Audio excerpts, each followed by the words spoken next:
Welcome to the Classical Liberal Arts Academy. This lecture is intended for students enrolled in the Academy's Aesop's Fables course. If you're not enrolled and would like to join us for self-paced studies, please visit classicalliberalarts.com. My name is William Michael. I'm the Academy Headmaster, and I'll be leading this study of Aesop's fable of the two frogs and the well. Today we'll study a fable by Aesop, who was a Greek storyteller who lived around 600 years before Christ, who collected many short stories that teach important lessons about how to live well.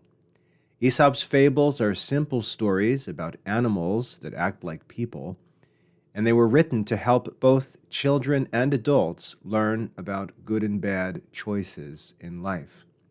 This particular fable about two frogs teaches us an important lesson about being careful and wise when we make decisions, which fits perfectly into our study of how to think well and choose what is good. These stories have been used by teachers in Christian history for centuries because they help us understand the virtues that make us good people, especially the virtue of prudence or practical wisdom, which we'll focus on in this fable.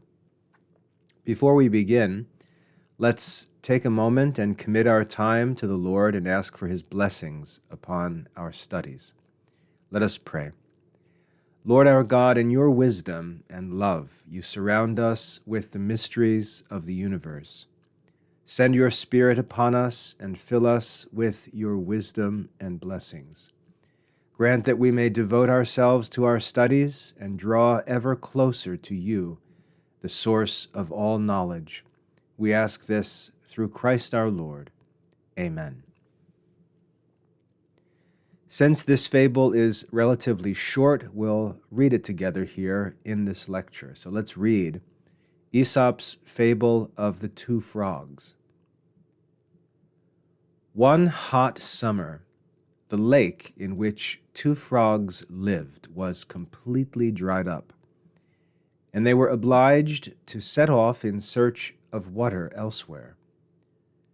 Coming to a deep and deliciously cool well, one of the frogs proposed that they should jump in at once. "Wait a bit," cried the other. "If that should dry up, how could we get out again?" This is the fable of the two frogs. Let's take a moment to look at the division of this fable into its parts.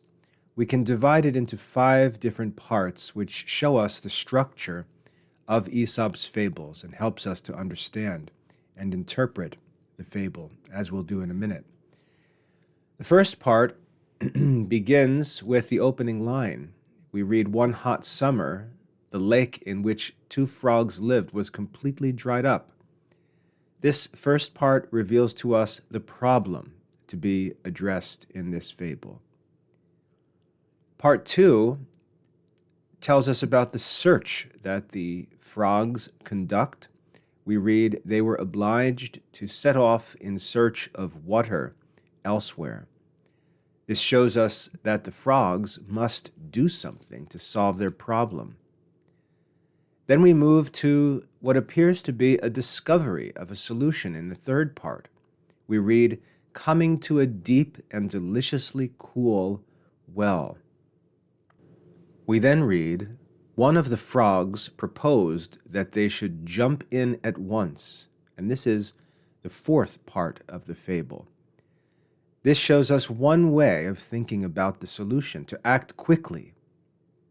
And then the final part, the second frog's response, we read, "Wait a bit," cried the other frog. "If that should dry up, how could we get out again?" And this last part shows us a different way of thinking, to be careful about what might happen next.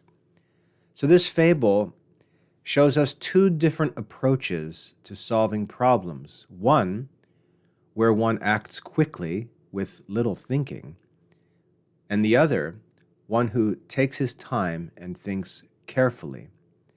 So having looked at the fable itself, having read through it together, and having looked at the different parts of the fable, let's now go through each line and study it to understand it clearly so that we can get from it all that Aesop offers us in his teaching. The fable begins with the line, "One hot summer, the lake in which two frogs lived was completely dried up." Aesop begins by showing us a real problem that these frogs must face.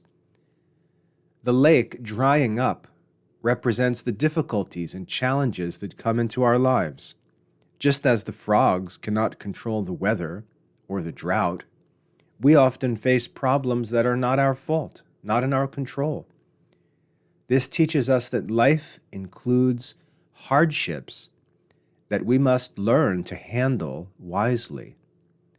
The fact that both frogs face the same problem shows us that difficulties come to everyone, but what matters is how we respond to them. Aesop then says, quote, "They were obliged to set off in search of water elsewhere." The word obliged means that they had no choice. They had to find water or they would die.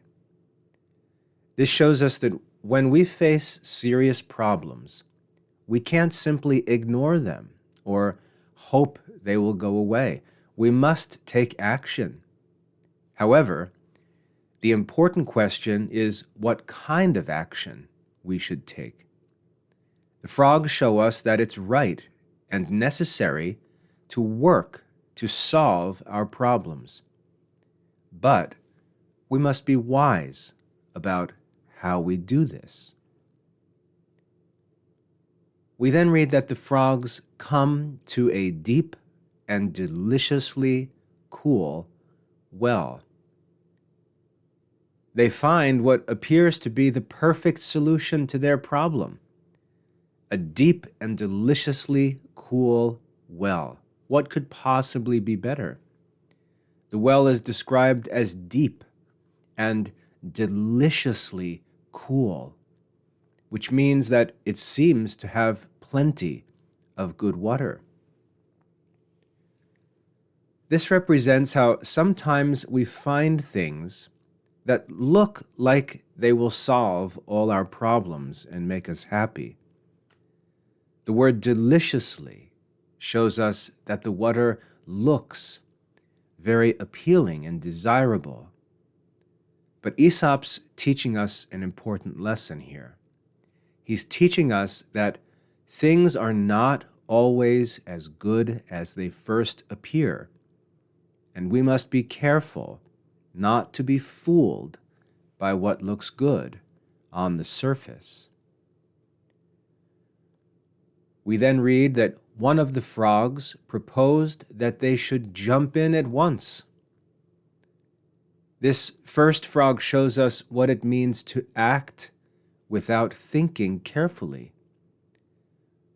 When we read the phrase "at once," it means immediately, without waiting, without thinking, without taking any time. This frog sees something that looks good, and he wants to have it right away. He wants his problem to end as quickly as possible, and he's eager to make this decision. This represents the part of our nature that wants immediate satisfaction and doesn't like to wait or think about consequences. While it's natural to want good things quickly, this frog shows us the danger of acting on our first impulse without using reason to think carefully about what might happen. The other frog then says, "Wait a bit." The second frog here shows us a different approach to life and problem solving. The words "wait a bit" don't mean never do anything, but rather the second frog says, hold on a minute, let's think about this first. This second frog practices what philosophers call prudence, which means being careful and wise about our choices.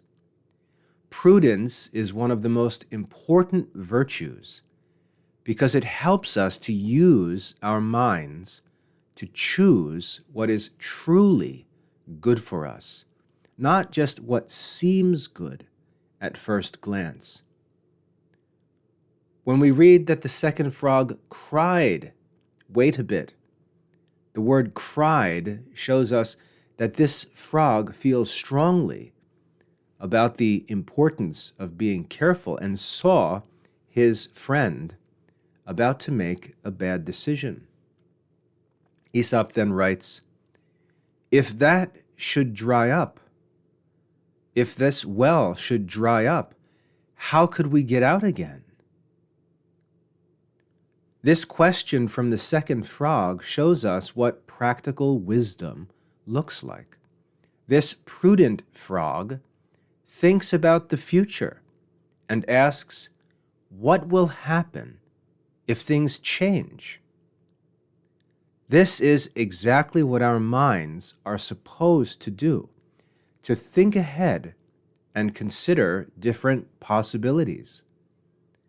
The frog realizes that jumping into a deep well might solve their immediate problem, which is thirst, the need for water.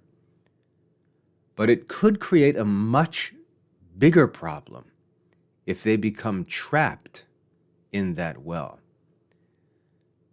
So this teaches us that good decisions require us to think not just about what we want right now or what looks good right now, but about what might happen later.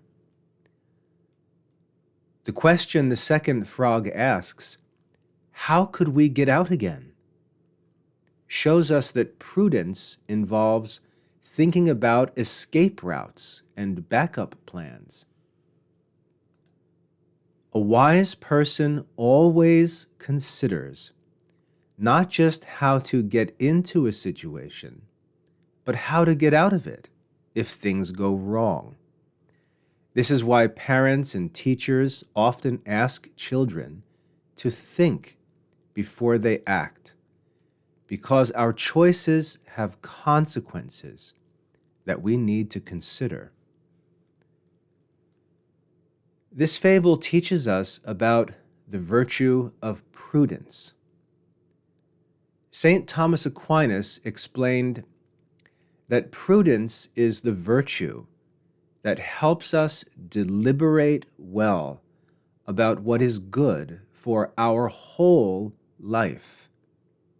Prudence is the virtue that helps us deliberate well about what is good for our whole life. Prudence means using both our mind and our experience to make choices that will truly help us, not just satisfy our immediate desires.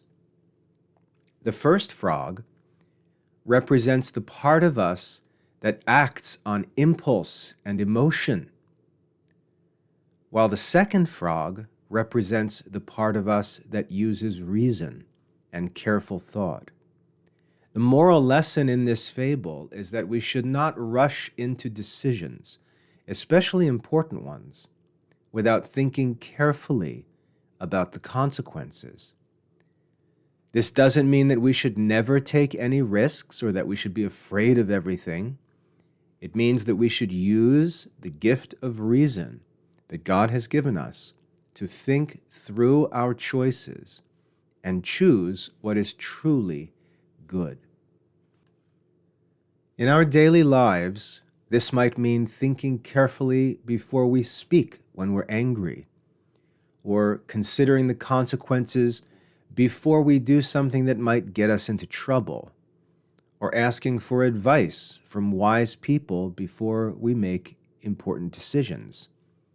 The prudent frog shows us that it's better to be safe and thoughtful than to be sorry later.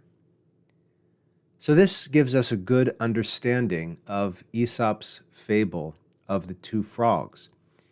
What I'd like to do now is give you 7 points for memory work, 7 important points that are worth memorizing to help learn the lessons of this fable.